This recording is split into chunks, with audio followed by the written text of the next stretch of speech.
she texted. Can't make it tonight, something came up. 6th time this month. I replied, all good. Then checked Find My iPhone, something was at her ex's apartment. The flowers I sent there with a breakup card made her panic in real time. 2 years of dating Brooke, and I thought I knew her patterns by now. I'm Jake, 29, cybersecurity analyst for a mid-sized firm in Portland, and I make my living spotting inconsistencies in digital behavior. Maybe that's why the sudden shift in our relationship felt like watching malware slowly corrupt a clean system. I remember exactly when it started, 3 weeks after she mentioned Connor was back in town from Seattle. Just moved back for his new startup, she'd said casually over dinner. Wild that he ended up in Portland too.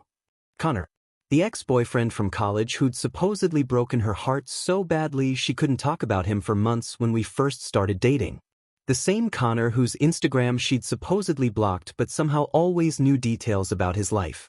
Tonight was supposed to be special. 2-year anniversary dinner at Departure, the rooftop restaurant downtown where I'd planned to give her the promise ring I'd been carrying around for 3 weeks. Pearl earrings from Tiffany already wrapped and waiting. I'd made reservations 6 weeks in advance, taken the afternoon off work, even bought a new shirt because she'd mentioned I needed to step up my fashion game lately. Then came the text at 4:47 p.m., babe, I'm so sorry but something came up with work. Rachel's having a total meltdown about her presentation tomorrow and needs me to help. I know it's our anniversary but this is really important for my career. Rain check. The thing about working in cybersecurity is that you develop an instinct for when something doesn't add up.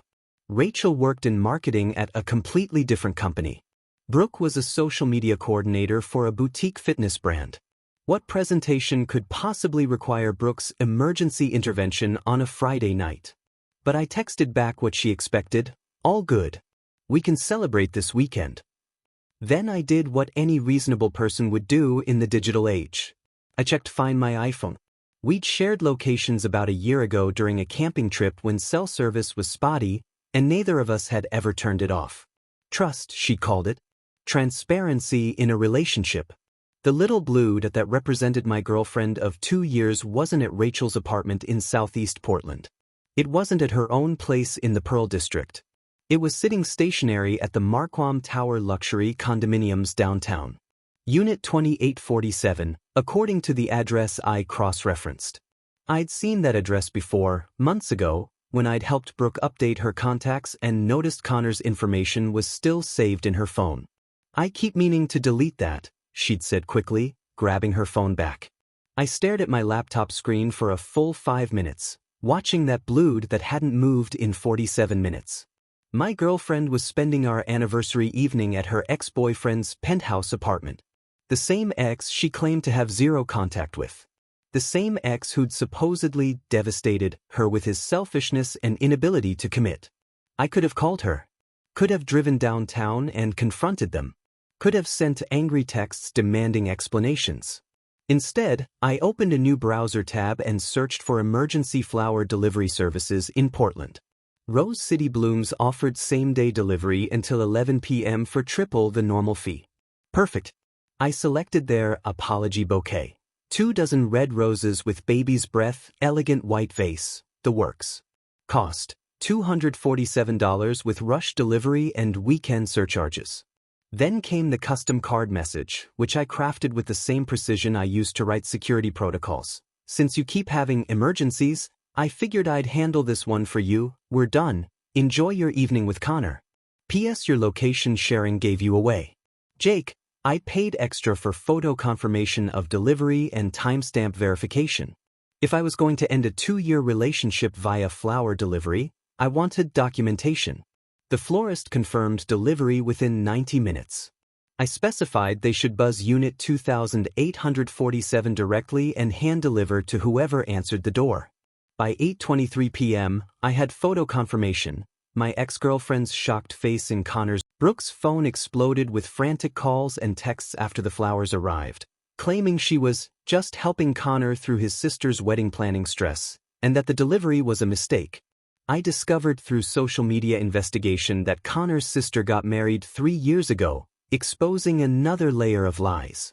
Brooke camped outside my tech company office for 2 full days, causing security concerns and workplace gossip among my cybersecurity team. Her friends Rachel and Nicole began an aggressive campaign, showing up at my gym and favorite coffee shop, claiming Brooke was providing emotional support and that I was throwing away true love over a misunderstanding. My investigation revealed Brooke's location history showed a pattern of visits to Connor's place dating back 2 months, always coinciding with her cancellations. The first call went to voicemail because I was still staring at the delivery photo, processing the reality of what I'd just done. Her voice was shaky, desperate. "Jake, baby, please call me back. There's been a huge misunderstanding. I can explain everything. That delivery was a mistake. I'm not even at Connor's place. I'm at Rachel's and she ordered flowers for herself and somehow the address got mixed up and I deleted it before she finished." The second voicemail came 3 minutes later. "Okay, fine, I am at Connor's but it's not what you think. His sister is getting married next month and he's completely overwhelmed with planning and asked me to help because I'm good at organizing events and interesting story." Took me exactly 2 minutes on Instagram to find Connor's sister's wedding photos. From 2021. 3 years ago. The third call I answered. "Jake, thank God. Look, I know how this looks but Connor's sister got married in June 2021, I said calmly. Posted about it extensively. Beautiful ceremony in Bend, Oregon. She's been happily married for 3 years now." Silence. Then, that's his other sister. He has 2 sisters and he has 1 sister, Brooke. I've heard you tell stories about Connor's family for 2 years. He has 1 sister named Emma who works as a veterinarian in Bend and got married to her college boyfriend 3 years ago. "Jake, you're being paranoid. Can we please just meet somewhere and talk? This is ridiculous."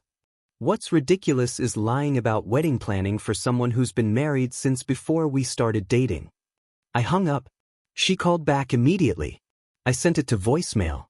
Then I did what any cybersecurity professional would do when dealing with a potential security breach. I conducted a thorough audit. Find My iPhone keeps location history for sharing partners. Brooke's data told a fascinating story. The pattern went back exactly 8 weeks, since Connor returned to Portland. Every Tuesday evening, Connor's apartment. Yoga class with Nicole, she told me. Thursday afternoons, Connor's apartment. Client meetings in downtown, according to her. Saturday mornings, Connor's apartment. Brunch with the girls was her standard excuse. 15 visits total. 15 lies. Each one coinciding with a canceled plan, a last-minute excuse, or a mysterious work emergency. My phone buzzed with a text, "I'm coming over. We need to fix this." Another text, "I love you, Jake. This is all a huge misunderstanding." Another, "Don't throw away 2 years over paranoia." I replied, "Don't come over. We're done. Lose my number." Monday morning, I arrived at work to find Brooke sitting in her car in our parking lot. She'd been there since 6 a.m. according to our security guard, who was starting to look concerned. "Your girlfriend's been out there for 3 hours, Tom told me. Asked me twice if I could get you to come talk to her. I told her she needed to leave or I'd call the cops." Through my office window, I could see her pacing beside her Honda Civic, phone pressed to her ear, gesturing frantically. She looked like she hadn't slept. By noon, she was still there. My coworkers were starting to notice.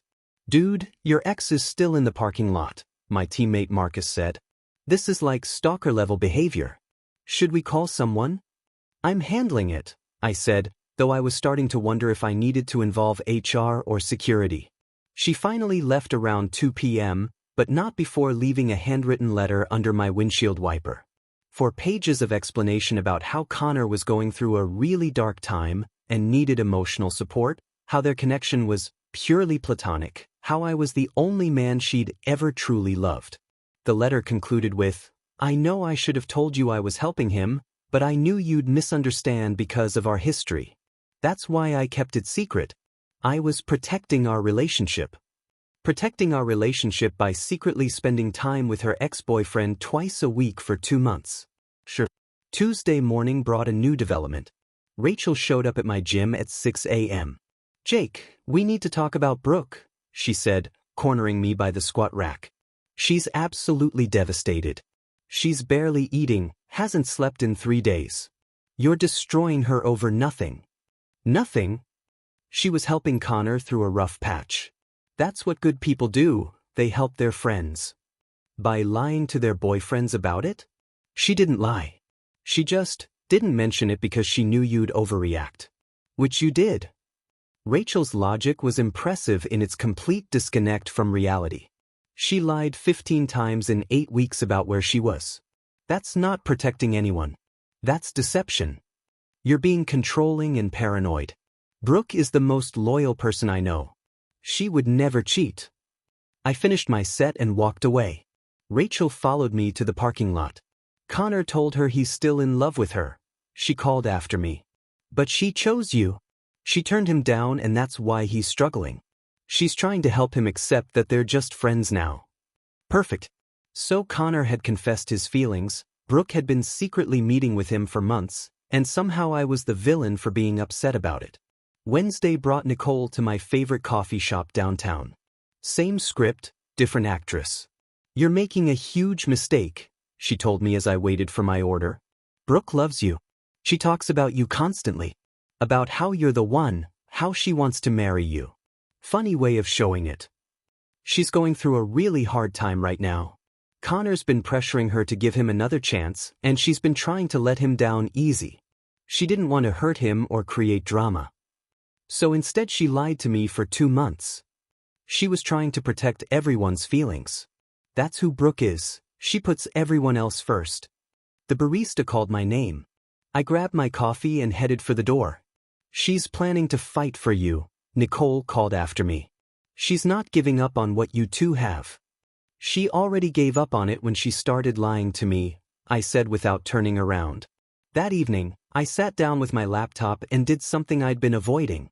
I pulled up Brooke's social media activity over the past 8 weeks and cross-referenced it with her location data. The picture that emerged was crystal clear. Every time she'd been at Connor's apartment, her Instagram stories showed carefully curated content designed to support her alibis. Photos of green smoothies captioned, "Post-yoga fuel," on Tuesday evenings when she was supposedly at yoga class. Screenshots of work emails on Thursday afternoons during her alleged client meetings. Group shots with Rachel and Nicole from previous weekends reposted on Saturday mornings when she claimed to be at brunch. She hadn't just been lying to me in person. She'd been maintaining an elaborate digital deception, creating false narratives across multiple platforms to cover her tracks. For someone who worked in social media, she was remarkably bad at understanding digital footprints. Or maybe she just thought I'd never bother to look.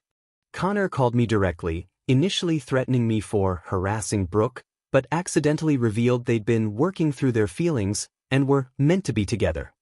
I recorded the conversation legally and discovered Connor had been posting subtle social media hints about second chances and destiny for weeks. Brooke's mother Sandra called me, demanding I take responsibility for destroying her daughter's mental health, but I presented evidence that Brooke had been planning to move back in with Connor while still accepting my proposal to get a joint mortgage. The situation escalated when Brooke filed a false police report claiming I was stalking her, but the officers reviewed my evidence and instead advised Brooke about filing false reports. Rachel started spreading rumors at local businesses that I was controlling and emotionally abusive, prompting me to compile a comprehensive digital evidence package. Thursday evening, my phone rang from an unknown number. Male voice, aggressive. "This is Connor. We need to talk." "Do we?" "You sent flowers to my apartment. That's harassment, man. You're stalking Brooke." I hit the record button on my phone app. Oregon is a one-party consent state, meaning I could legally record any conversation I was part of. I sent flowers to my girlfriend. Turns out she was at her ex-boyfriend's place when she told me she was somewhere else. That's not harassment, that's called being informed. "She's not your girlfriend anymore, dude. You guys are done." "Yeah, that's what the card with the flowers said." "Look, I'm trying to be civil here, but you need to back off. Brooke doesn't want anything to do with you." "Interesting. Did she tell you that?" "She's been coming to me because you're being controlling and paranoid. She needed someone who actually understands her. Someone who understands her. That's one way to put it. We've been working through our feelings, okay? What we had was real, and we're meant to be together. She knows that now. There was recorded confession that they'd been working through their feelings while she was dating me. So you've been pursuing a woman who was in a relationship. She came to me, man. She realized what a mistake she made choosing you over me in the first place. You're boring, you work too much, and you don't get her like I do. Right? Well, good luck with that. Just stay away from her. I'm serious. If you keep harassing her, there's going to be a problem. I ended the call and immediately backed up the recording to 3 different cloud services. 24 minutes of Connor essentially admitting to pursuing my girlfriend and claiming they were meant to be together. Evidence that this wasn't some innocent friendship Brooke was maintaining. Later that evening, I did some social media archaeology on Connor's accounts. His Instagram told a fascinating story when viewed chronologically. 8 weeks ago, around the time he moved back to Portland, new city, new possibilities. Sometimes the universe has a plan. 6 weeks ago, coffee tastes better when shared with the right person. 5 weeks ago, second chances exist for a reason. 4 weeks ago, some connections are too strong to stay buried. 3 weeks ago, destiny doesn't take no for an answer. 2 weeks ago, home is wherever she is. The man had been conducting a public romantic campaign while my girlfriend pretended he was just a friend needing emotional support. Every post was carefully crafted to suggest a developing relationship without explicitly naming Brooke. Plausible deniability with a clear subtext. Friday morning brought an unexpected call from Brooke's mother. "Jake, this is Sandra. I think we need to talk." Sandra had always liked me. Brooke's father had passed away when she was in college, and Sandra treated me like the son-in-law she'd been hoping for. Family dinners, birthday cards, Christmas gifts. I'd been fully integrated into their family dynamic. "Hi Sandra. How are you? I'm worried about Brooke. She's telling me you're stalking her and being abusive, but that doesn't sound like the Jake I know. What's really going on?" I explained the situation calmly. The lies, the secret meetings, the flower delivery revelation. Sandra listened without interrupting. "She says you're being controlling, that you won't let her have male friends." "Sandra, I never had a problem with her having male friends. I had a problem with her lying to me about spending time with her ex-boyfriend twice a week for 2 months. She didn't mention that part. There's more. I told her about Connor's recorded confession, about the social media campaign, about the pattern of deception I'd uncovered. Sandra was quiet for a long time. "Jake, there's something I need to tell you. Last weekend, Brooke asked me about getting her name added to the deed for Connor's condo. Said they were thinking about combining their finances and she wanted to understand the legal process." My heart stopped. "She what?" I told her that seemed rushed, especially since she'd been talking about you proposing soon. She said things had changed and she was exploring her options. Brooke had been planning to move in with Connor while still accepting my hints about getting engaged. While still talking about joint mortgages and shared futures with me. "Sandra, I appreciate you telling me this. I'm sorry, Jake. I really thought you might be the one for her. I still think you're a good man. Thank you. That means a lot." Saturday brought the police. 2 officers at my door at 9 a.m. asking about harassment complaints. "Mr. Thompson, we've had a report that you're stalking and harassing your ex-girlfriend. We need to ask you some questions." I invited them in and showed them everything. The location sharing settings that Brooke had consented to. Screenshots of her lies about her whereabouts. Connor's recorded confession. The flower delivery receipt and photo confirmation. The officers reviewed everything carefully. "Sir, did you attempt to contact Ms. Davis after the flower delivery?" Officer Martinez asked. "She called me repeatedly. I answered once, told her we were done, and asked her not to contact me again." "Have you been to her residence or workplace?" "No. She came to my workplace and sat in the parking lot for 6 hours. I have security footage." I showed them the timestamp evidence from our building's cameras. "Have you threatened her in any way?" "The opposite. I've asked her to leave me alone." Officer Chin, the female officer, looked at Brooke's complaint form. She claims you're monitoring her location without consent and using it to harass her. We mutually agreed to share locations over a year ago. I have the text conversation where she suggested it. I used that shared information once to discover she was lying about her whereabouts. That's not illegal surveillance, that's using information she willingly provided. The officers exchanged glances. Officer Martinez handed me his card. Mr. Thompson, based on what you've shown us, this appears to be a civil matter between you and your ex-girlfriend. However, I'd recommend documenting any further contact attempts and consider changing your locks if she has keys to your place. They left, but not before Officer Chen mentioned they'd be having a conversation with Brooke about filing false police reports. Waste of police resources, she said. We see this more often than you'd think. Someone gets caught cheating and tries to flip the script by claiming harassment. That afternoon, I started getting reports from around town. Rachel had been busy. My barista at the coffee shop mentioned that someone had been spreading rumors about me being emotionally abusive and controlling. The staff at my gym had received similar visits. My dry cleaner asked if everything was okay because someone had been asking questions about my character. I spent Sunday creating a comprehensive digital evidence package. Screenshots, recordings, location data, social media archives, witness statements. 47 pages of documentation proving a pattern of deception and manipulation. I wasn't planning to use it unless absolutely necessary, but I'd learned that preparation was the best defense against false narratives. I woke up to find my custom gaming computer setup destroyed in my apartment parking garage, with security footage showing Brooke using her old key card that she never returned. She spray-painted "liar" on my apartment door and slashed 2 tires on my motorcycle, causing $4,200 in total damages. Brooke sent a venomous text admitting to the vandalism, saying, "This is what happens when you humiliate someone online," which I immediately forwarded to police and my insurance company.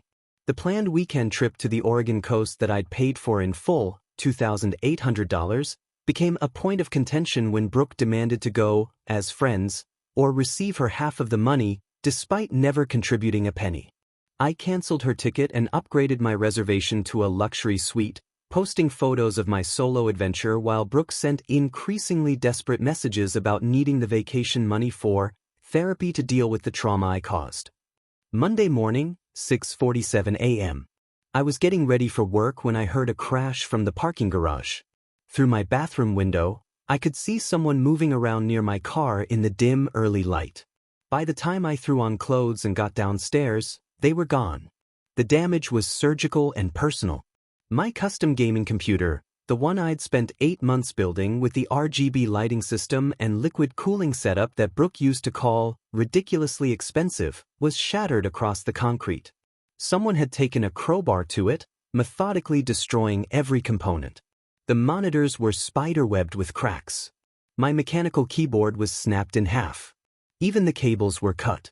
Next to the wreckage, spray-painted in hot pink letters across my apartment building's wall, "Liar." My motorcycle, parked 3 spaces away, had 2 slashed tires and a long key scratch down the side. I pulled out my phone and called building security. "Tom, it's Jake in 4B. I need you to pull the garage footage from this morning." "Already on it," Tom said. "Saw the mess when I did my 7 a.m. rounds. Whoever did this knew the building codes. Used a key card to get in." 20 minutes later, I was in Tom's office watching security footage on his computer. 4:23 a.m. A figure in a dark hoodie enters through the main garage door, using a key card at the reader. 4:47 a.m. Same figure moves systematically between my car and motorcycle, carrying what looks like a crowbar and spray paint can. 5:12 a.m. Figure exits the same way they entered. "Can you enhance the footage around the key card reader?" I asked. Tom zoomed in on the timestamp when the door opened. The key card was briefly visible in the person's hand, and more importantly, when they turned toward the camera, the hood slipped back for just a moment. Brooke's face, clear as day, looking directly at the security camera. "Well," Tom said grimly, "that's going to make the police report pretty straightforward." I took photos of everything before calling the cops. While I waited for them to arrive, my phone buzzed with a text from Brooke. This is what happens when you humiliate someone online and ruin their reputation. Maybe next time you'll think twice before trying to destroy someone's life. You got exactly what you deserved. Screenshot, saved, forwarded to my email. She just confessed to vandalism in writing. Officer Martinez arrived within an hour, the same cop who dealt with Brooke's false harassment claim. Mr. Thompson, having some more trouble with your ex? You could say that. I showed him the damage, the security footage, and Brooke's confession text. His partner whistled low when he saw the destroyed computer setup. What's the damage estimate here? The computer was worth about $3,200.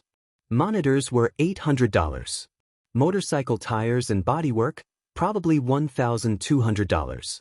Plus whatever it costs to repaint the building wall. And she admitted to it in writing?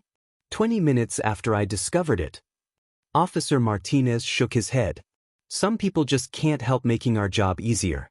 We'll issue a warrant for her arrest this afternoon. By noon, Brooke was in custody. By 2 p.m., she'd made bail and was blowing up my phone with calls I didn't answer. By 4 p.m., she'd moved on to texts. I can't believe you actually had me arrested.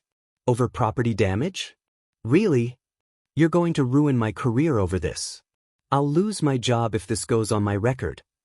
All I wanted was an apology for how you treated me. Instead, you've destroyed my entire life. The irony was spectacular. She'd destroyed thousands of dollars of my property, but somehow I was the one ruining her life by reporting it to police. That evening brought an interesting development. Brooke called from a different number, probably Rachel's phone. Jake, please. Can we just talk? Face to face. We can talk through lawyers. Don't be like this. I'm sorry about your stuff. I was angry and I acted stupid, but we can work this out without involving the courts. You already involved the courts when you filed false police reports about me. I'm just following through. I'll pay for everything. I'll replace your computer exactly how it was. Just please don't press charges. That's between you and the day now. Jake, I'm begging you. This will ruin everything for me. My job, my reputation, my future. Is that really what you want? What I wanted was for her to face consequences for her actions. What I wanted was for her to understand that lying, cheating, and destroying property had real-world repercussions. You should have thought about that before you decided to vandalize my apartment. She hung up. Wednesday brought a new angle of attack. Brooke called about our planned weekend trip to Cannon Beach, the romantic getaway I'd booked 3 months in advance for $2,800. Oceanfront hotel suite, dinner reservations at Moe's, wine tasting appointments in McMinnville. Everything paid for and non-refundable. I know we're not together anymore, she said, trying to sound reasonable, but I really need this trip. I'm going through so much stress with the legal stuff, and I think some time away would help clear my head. So go on a trip. Just not the one I paid for. Come on, dude. We could go as friends.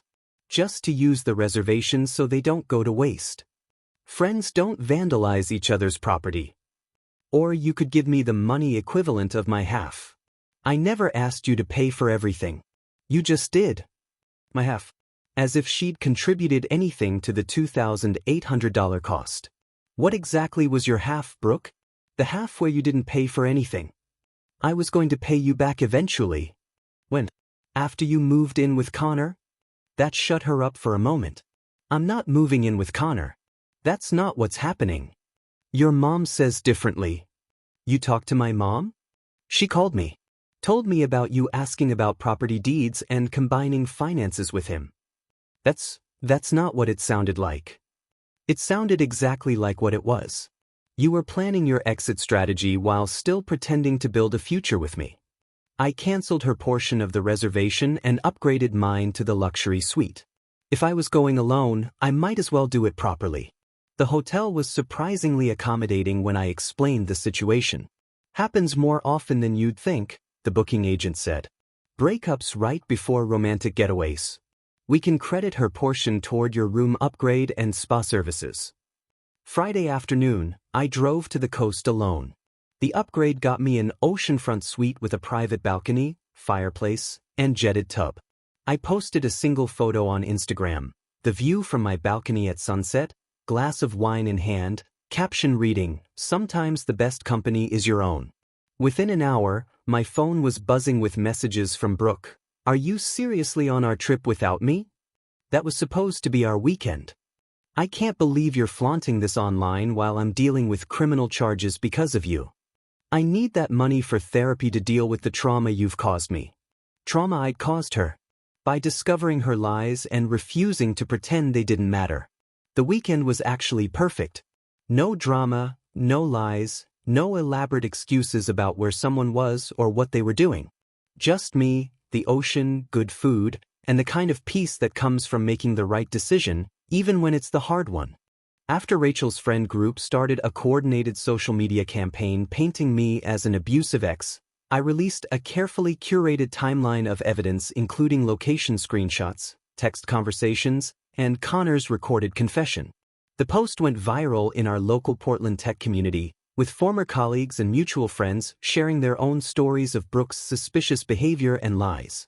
Brooke retaliated by creating fake accounts to leave negative reviews on my cybersecurity consulting side business, but her poor understanding of digital footprints made it easy for me to trace and report them.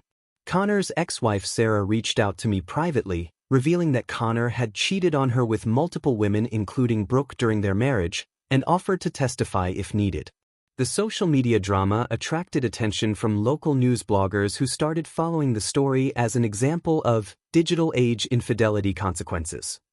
When I returned from the coast, I discovered that Rachel and her friend group had launched a full-scale character assassination campaign against me on social media. Instagram posts with my photo and long captions about emotional abusers who hide behind financial manipulation.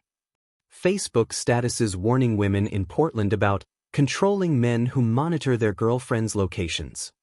TikTok videos discussing red flags with not-so-subtle references to my profession and appearance. The campaign was sophisticated and coordinated.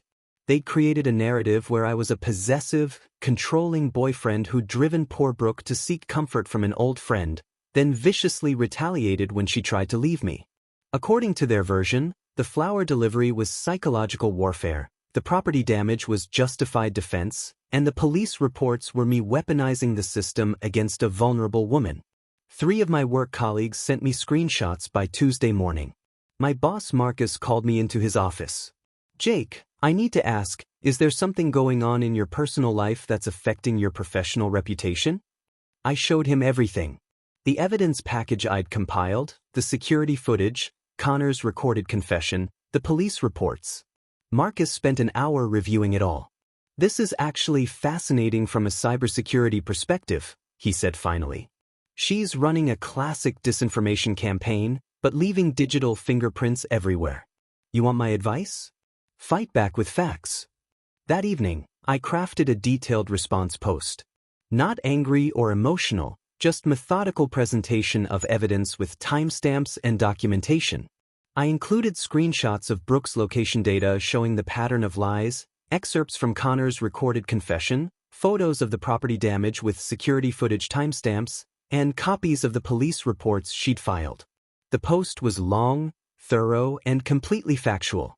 I titled it, "When Someone You Trust Lies to You for Months, a Case Study in Digital Age Deception." Within hours, it had been shared dozens of times throughout Portland's tech community. Former colleagues, mutual friends, and complete strangers began commenting with their own experiences. "I always wondered why Brooke asked so many questions about your work schedule," commented my former teammate Lisa. "She came to our company happy hour 6 months ago asking when you usually got off work and which days you worked late. Brooke hit on my boyfriend at Sarah's birthday party," wrote someone I barely knew. "When he told her he was taken, she said, 'So am I, but that doesn't have to matter.' This was like 4 months ago." "Connor tried to recruit me for his startup last year," added another comment. "Spent the whole pitch meeting talking about how he was going to win back the love of his life who'd made a mistake choosing security over passion. I thought it was weird motivational stuff, but now it makes sense." The most damning comment came from Connor's ex-wife Sarah, who I'd never met but who reached out through direct message. I saw your post through a friend.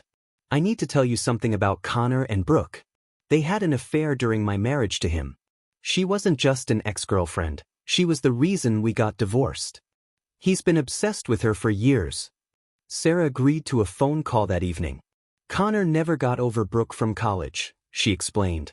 When we got married, I thought he'd moved on, but he kept her photos, kept track of her social media, talked about her constantly. I found out they'd been meeting secretly for 6 months before I filed for divorce. When did you guys divorce? 2 years ago. Right around the time you started dating her, actually. Connor moved to Seattle to give me space, but he always said he'd be back for her eventually. The timeline was devastating. Brooke had started dating me immediately after helping destroy Connor's marriage. Connor had moved to Seattle to avoid the fallout but always planned to return for her. Their recent reunion wasn't spontaneous, it was the culmination of a years-long plan.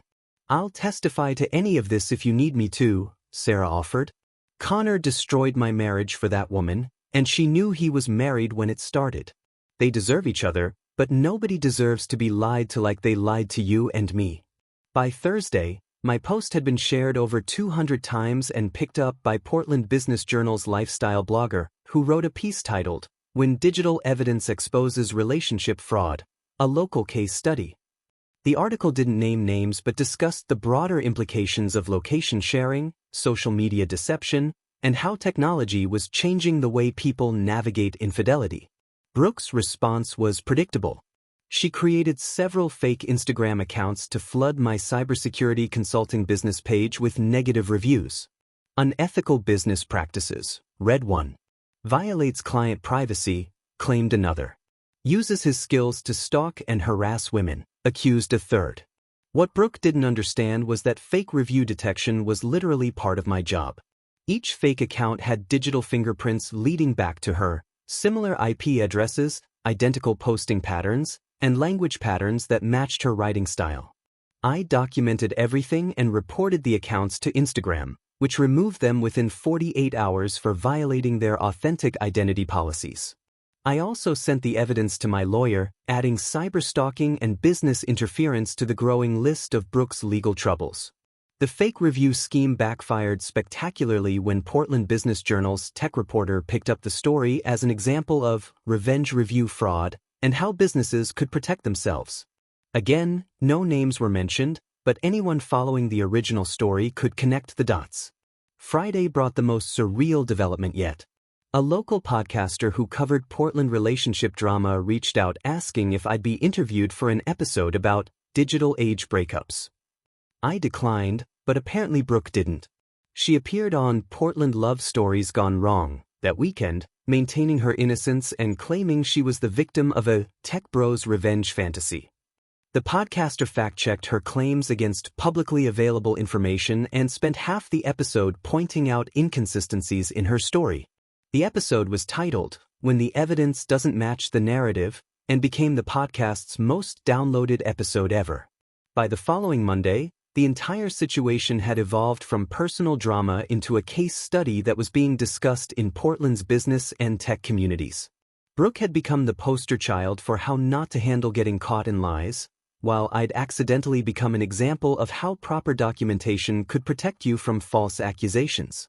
In small claims court, I presented overwhelming digital evidence including metadata from photos, time-stamped location data, security footage, and Brooke's admission texts, while Brooke arrived with Connor as her emotional support person, which immediately annoyed the judge. Brooke's lawyer attempted to argue invasion of privacy regarding the location tracking, but the judge pointed out that she consented to sharing locations and that I never accessed her phone directly. The court awarded me $4,200 for property damage, $800 for court costs and lost work time, and an additional $1,000 for intentional emotional distress, to be paid at $250 monthly. Connor dramatically stood up to argue the judgment was unfair, leading to a heated exchange where he admitted they'd been planning to move to San Francisco together once this drama dies down, further proving their long-term deception. The judge commended my evidence presentation and suggested I consider paralegal work as a side career. 3 weeks later, I found myself in Multnomah County Small Claims Court, wearing my best suit and carrying a leather portfolio that contained 47 pages of meticulously organized evidence. I'd arrived 30 minutes early, partly from nervousness but mostly because preparation had become my default response to anything involving Brooke. She walked in 15 minutes late with Connor beside her, both looking like they'd rather be anywhere else. Brooke wore a conservative black dress that was completely unlike her usual style, obviously chosen to appear sympathetic. Connor wore an expensive suit that probably cost more than my entire legal filing fee.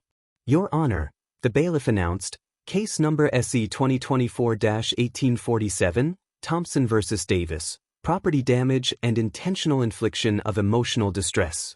Judge Patricia Williamson, a woman in her 50s with sharp eyes and zero tolerance for nonsense, reviewed the case summary. Mr. Thompson, you're representing yourself today? Yes, Your Honor. Ms. Davis, I see you have counsel present. Brooke's lawyer, a young guy who looked fresh out of law school, stood up. Stephen Chin representing the defendant, Your Honor. Judge Williamson looked at Connor, who was sitting in the front row behind Brooke. And you are? Connor Martinez, Your Honor. I'm here for emotional support. The judge's expression suggested she found Connor's presence more irritating than supportive. Mr. Thompson, please present your case. I opened my portfolio and began methodically presenting evidence. First, the security footage showing Brooke using her old key card to access the building at 4:23 a.m. Then, photos of the destroyed computer equipment with timestamps. Next, her text message confession sent 20 minutes after I discovered the damage. Your Honor, the defendant not only committed the vandalism but also documented her confession in writing. I displayed screenshots of Brooke's text on the courtroom's projection screen. This is what happens when you humiliate someone online and ruin their reputation. Judge Williamson studied the evidence carefully. Ms. Davis, do you dispute that you sent this message? I was emotionally distraught, Your Honor. Mr. Thompson had been stalking me and I'll get to the stalking allegations in a moment. Do you dispute sending this text message? No, but, thank you. Mr. Thompson, please continue. I presented the property damage assessment. $3,200 for the custom computer, $800 for monitors, $1,200 for motorcycle repairs, plus court costs and lost work time. Then I addressed the stalking claim by showing the location sharing consent from over a year earlier. Your Honor, the defendant voluntarily agreed to share locations with me in October 2022. I used that shared information exactly once to discover she was lying about her whereabouts. At no point did I access her phone, follow her physically, or violate any privacy settings she hadn't explicitly consented to. Brooke's lawyer stood up.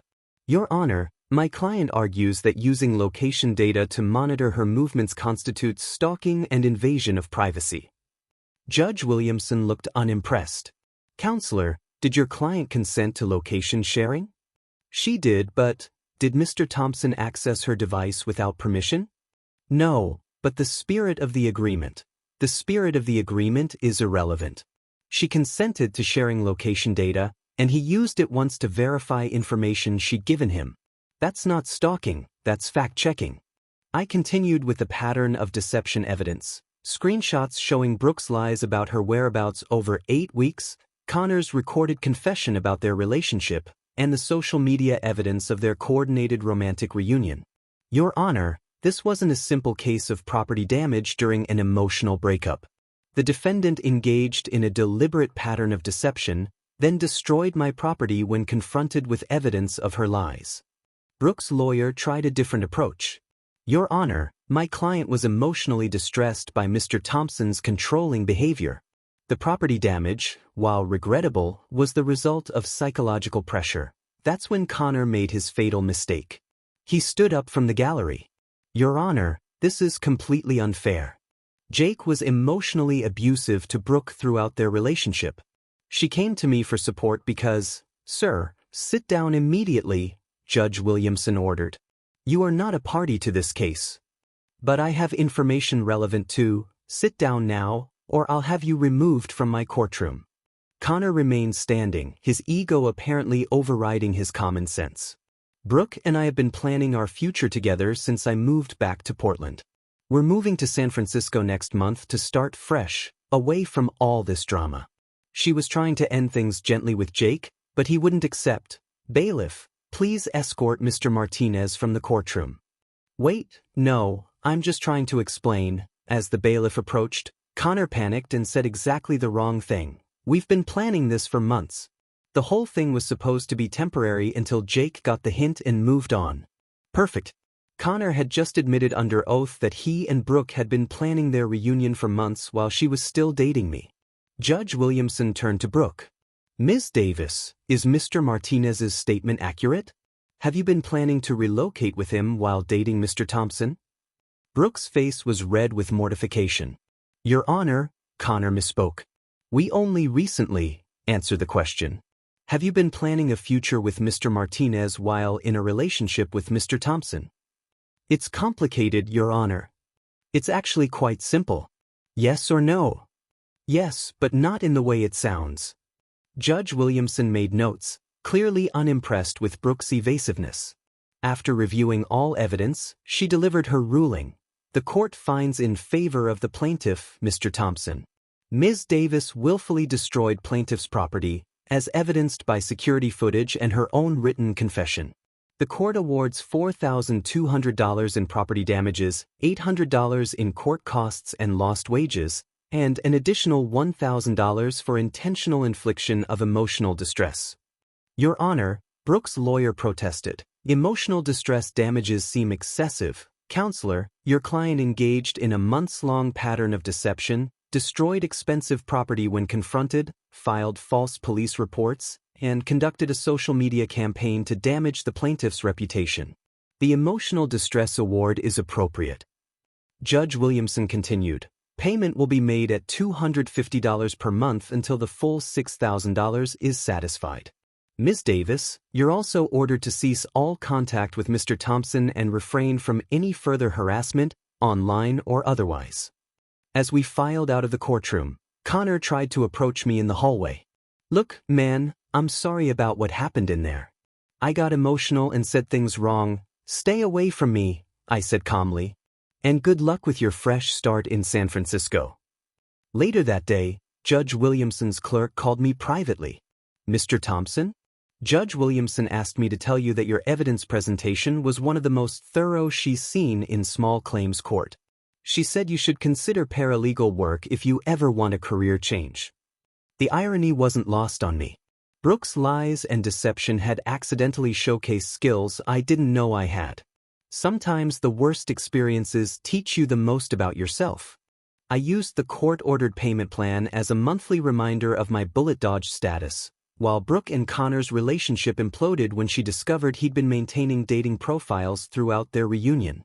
The Portland tech community rallied around me, leading to new business opportunities and networking connections that actually advanced my cybersecurity consulting career.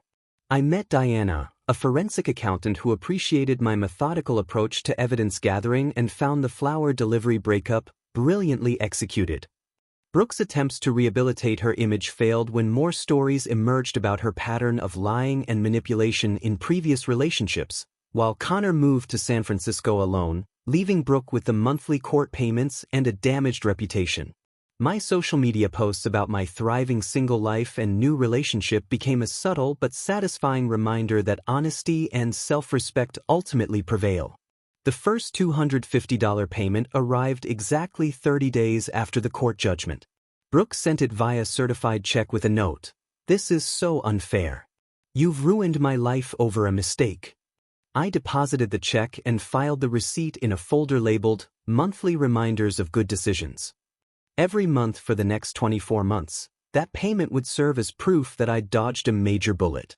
Within 2 weeks of the court case, Connor and Brooke's fairy tale reunion began crumbling in spectacular fashion.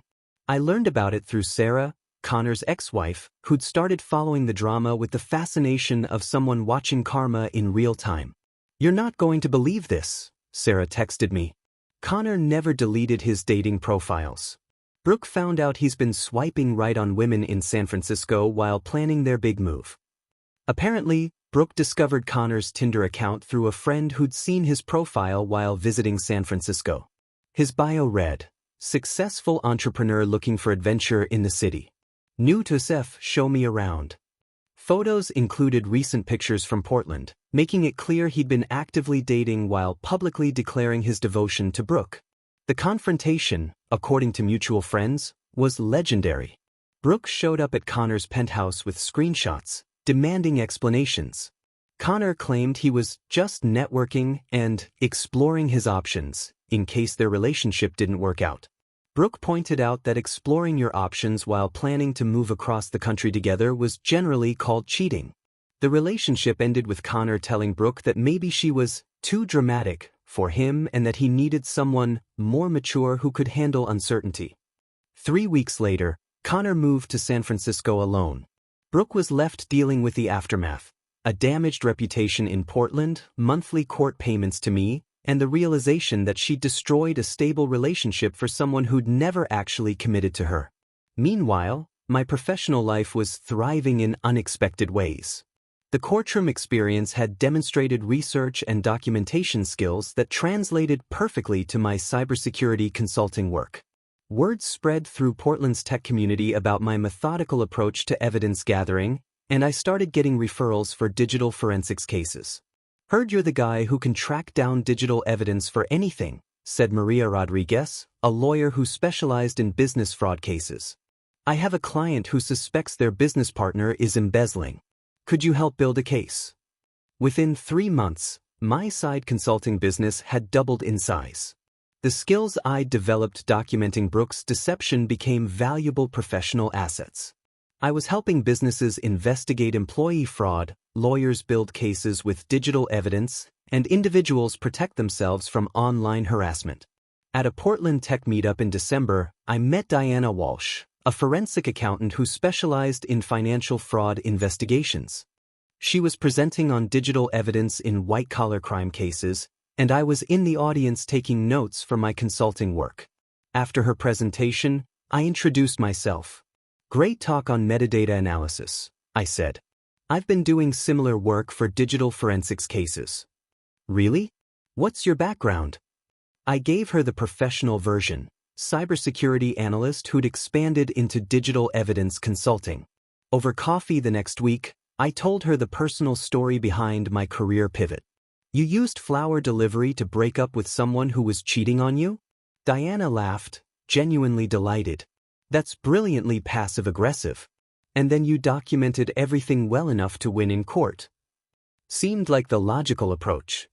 Most people would have just screamed and thrown things. You turned it into a case study. I respect that level of methodical revenge. Diana understood the satisfaction of building airtight cases with evidence. She appreciated my attention to detail, my systematic approach to problem solving, and my ability to stay calm under pressure. Our first official date was dinner followed by a visit to Powell's Books, where we spent 2 hours browsing the true crime section and discussing famous forensic accounting cases.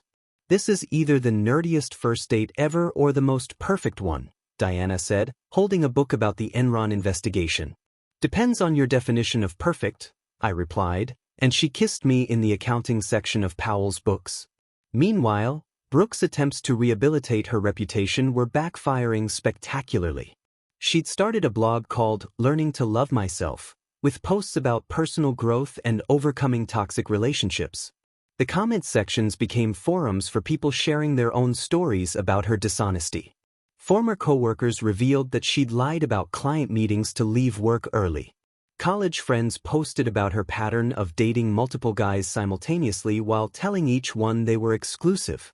An ex-boyfriend from 2 years before me shared screenshots of texts where she'd claimed I was just a friend while we were officially dating. "Brooke has a pattern," read one comment. "She's always the victim in her own stories, but if you know her personally, you know there's always more to it." Her blog lasted 6 weeks before she deleted it. By spring, Diana and I were officially together. Our relationship was everything my relationship with Brooke hadn't been: honest, supportive, built on mutual respect and shared values. Diana thought my evidence-gathering skills were impressive rather than paranoid. She appreciated my planning and attention to detail instead of finding them suffocating. "You know what I love about you?" Diana said one evening as we planned a weekend trip to Bend. "You actually follow through on things. You say you'll research hotels, you research hotels. You say you'll handle the restaurant reservations, they're made." It's such a relief after dating guys who promise everything and deliver nothing. The contrast with Brooke was stark and satisfying. Where Brooke had been unreliable and deceptive, Diana was consistent and trustworthy. Where Brooke had demanded financial support while contributing nothing, Diana insisted on splitting everything equally. Where Brooke had criticized my work and ambitions, Diana encouraged my career growth and celebrated my successes. 6 months later, I posted a photo from Diana's promotion celebration. She'd been made partner at her forensic accounting firm. The caption read, "Celebrating amazing people achieving amazing things." It was subtle, but anyone who'd followed the Brooke drama would understand the subtext. I was with someone who built her own success instead of trying to live off someone else's. That evening, I received one final message from Brooke. "I saw your post. I'm happy you found someone. I hope you know I really did love you, even though I messed everything up." I stared at the message for a long time before responding. "I hope you find what you're actually looking for, Brooke. Take care of yourself." Then I blocked her number permanently. Some stories don't need sequels, and some chapters are better left closed. A year later, Diana and I bought a house together.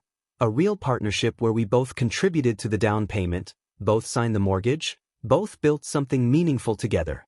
The monthly payments from Brooke continued arriving like clockwork, a reminder that dishonesty and deception eventually catch up with you, while honesty and self-respect build the foundation for something lasting.